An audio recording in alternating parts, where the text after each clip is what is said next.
communications. Going ahead, how is it related to 6G communication? Is it providing the 6G KPIs, whatever requirement we have? Yes, let's see that. So we can see here, based upon the 1G to 6G, whatever generation we are going ahead with that, we know that in the first generation it was possible in the cellular communication like voice calling, which was providing maximum of 2.4 kbps. Similarly, we are trying to improve the data rate generation by generation. Finally, we are able to achieve 10 gbps in the fifth generation, and we are hoping 100 gbps to get it in the sixth generation. If we see that the visible light spectrum is able to provide this 100 gbps in 6G, why? Because the availability of the spectrum, it shows that we are able to achieve if we are able to design such kind of devices. That's why we can say that LiFi also supports the 6G, and also I can show you in the next slide, it also supports the KPIs or whatever demands for the sixth generation communication system.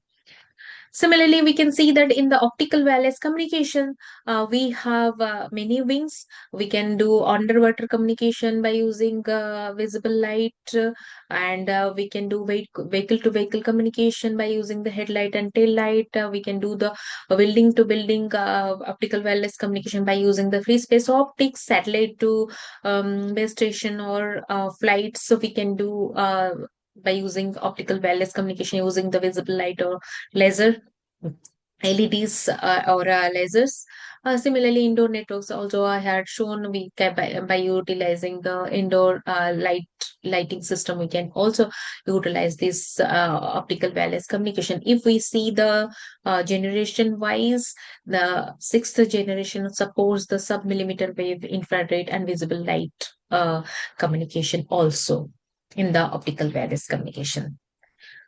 The KPIs says that whenever we are moving from 5G to 6G, the KPIs, whatever defined here, it 6G's KPI says that like it should support 100 Gbps, and download data rate should be 50 times that of 5G, and latency should be less than 0.1 millisecond, and the control plane latency should be less than 1 millisecond, and the mobility should be two times that of the 5G, up to 1 terahertz. The frequency range should be available. And if we see that our Wi-Fi system also supports about means like the terahertz range of more than 1 terahertz range of bandwidth is there. So based upon that, the KPIs also satisfy that Wi-Fi system or Wi-Fi network can support the 6G KPIs. In the real world, if we see the currently the research which is providing the contribution towards the optical wireless communication and Wi-Fi network, King terabit bidirectional multi-user optical wireless system for 6G Wi-Fi project. These universities are already working, and they have also achieved the terabits of the bidirectional like communication system based upon this optical wireless system. So already it is available in the means website online. We can see about that.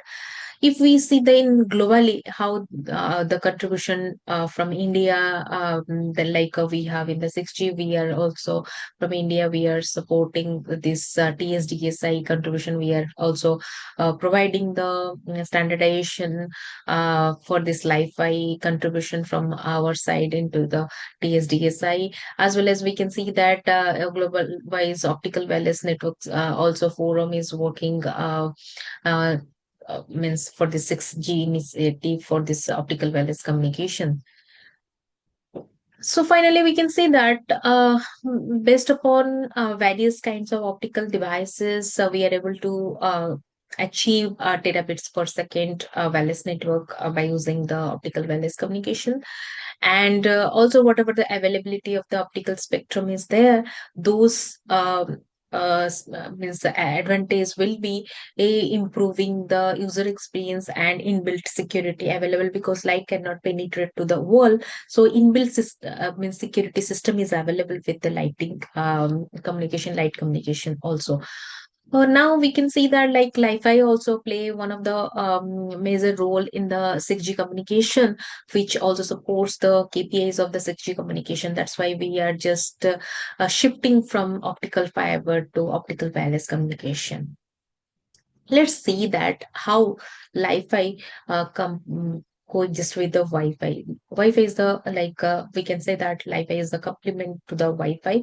Whatever the disadvantage we are facing in the Wi-Fi system because of the scarcity of the spectrum availability, how can Li-Fi can support? And similarly, Li-Fi has also some limitation that can be also supported by the Wi-Fi. In this way, we can coexist Wi-Fi network, which will provide us better networking system, because currently we cannot replace Wi-Fi totally. So that's why we should see the network which existing network with the some complementary network can provide us the better user experience based upon the user demands. So, as per the VLC standards, like visible light communication standard, so these standards are theoretically we have used, and researchers are also using this, and they have published many papers. And also, after getting this in 2023, they see standardized for the device development, and now current devices are supporting this standard, and now we are utilizing this standard for the practical test beds also. Global wise, this standardization, this all these bodies, they have participated to standardize in IEEE 802.11 BB standard of the Li-Fi system. Then we can see that for the Wi-Fi system already it is Wi-Fi 6 standardization. Also, whatever the maximum data rate it is providing, that also similarly we are getting in the Li-Fi. So let's see that how coexistence works in this case. If we see, then here we can see that in case of Wi-Fi, we have the larger coverage area, as we know that, but it has a limitation that it is in the gigahertz range bandwidth it has. So limitation in the availability of the spectrum. Whereas in the case of Li-Fi, it has the limitation of the coverage area, but availability of spectrum is huge. Therefore, can we complement with each other? Yes, it's possible, because there is no interference of the light signal with the RF signal. It is one of the beauty of this coexistence network. And if it is possible to cover all this Wi-Fi coverage area, we can install more than one Li-Fi also if it is required based upon the user demands. Let's see those means like experimentation in the future slides also. And one of the beauty of this Li-Fi network, already I said, that is inbuilt security system, because light cannot penetrate the wall, but RF signal can penetrate the wall. That's why the RF signal easily can be tampered by the um, other people who wants to do some illegal things. So if we would like to, these are the means different kinds of parameters for the Li-Fi and Wi-Fi. So already I have mentioned many of these things. One of the important thing is that we can see that like in case of Li-Fi, we can do the parallel communication. For example, we can see that like uplink and downlink can be done by using different channels, but in case of Wi-Fi, we are using same channel for the uplink and downlink communication. That is one of the biggest difference in between this Wi-Fi and Wi-Fi. Going ahead, we can see that hybrid or heterogeneous Wi-Fi network, how it works. We can see that what is the advantage of this. So whatever the advantage of the Wi-Fi, we can complement for this Wi-Fi, and whatever the Wi-Fi's advantage, we can complement for the Li-Fi. What is the limitation of this? That we can mitigate by utilizing the Wi-Fi. Whatever the limitation of this Wi-Fi, then we can utilize the Li-Fi. So accordingly, we can get the hybrid or heterogeneous Wi-Fi network with high-speed data transmission with ubiquitous coverage. So in the coexistence of the Li-Fi Wi-Fi network, we have this uplink and downlink communication. definitely we need to focus on the access, whatever the user access we are utilizing whenever we communicate from the user plane to AP plane, access point plane. And from user plane also we have to see that which user should be selecting which AP based upon which criteria. All these things are required, like some kind of contention, like whatever we are based upon the user's contention, which a user will get the chance to connect to each of the AP and all. Downlink communication similarly, like based upon the all the APs are having the backhaul capacity, controller should decide that based upon the user's location, which AP should be allocated based upon the user demand. Whenever the user demand will be requested to the AP based upon the uplink communication, similarly, the in the downlink communication, a controller should decide that which AP should be allocated and how much data should be allocated to the particular user based upon the demand. And this resource allocation technique, definitely it will be what kind of resources, bandwidth resource, power resource, those kind of allocations can be done by based upon this AP assignment technique. So these are the user access technique we can use, SMS, CAT, or OFDMA.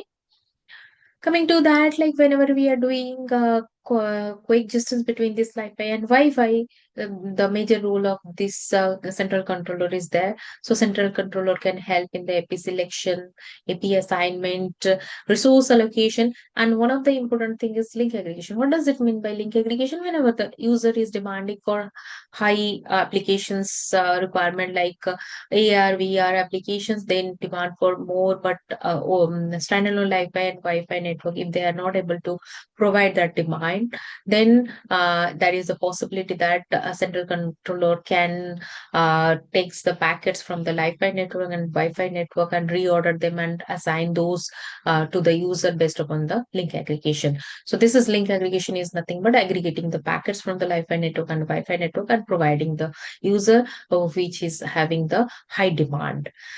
Then one of the important parameter is here, the disadvantage of the Wi-Fi is sharing the CSI feedback with the Wi-Fi for beamforming in the MIMO based communications or special multiplexing. So in this case, Wi-Fi has the biggest disadvantage. Usually in the Wi-Fi network now, Wi-Fi 6 or Wi-Fi 7 has also same limitations. Therefore, we are doing the CSI compression technique to reduce this overhead of the CSI feedback. Because Wi-Fi is using same channel for the uplink and downlink communication. If we are utilizing more means uplink bandwidth for sharing the CSI feedback, definitely we are also sacrificing with the downlink communication. So therefore, the one of the means importance is in the hybrid Wi-Fi network is that we are also facing the same issue of the Wi-Fi network here, rather than means some compressing the CSI of the user. So we can utilize the Wi-Fi to share that feedback so that we can improve the overall network feedback. How is it? I will just discuss in the next slides. So this is one of the innovation, whatever we have done. This is still now no one has proposed this kind of utilization of the Wi-Fi for the Wi-Fi limitation. So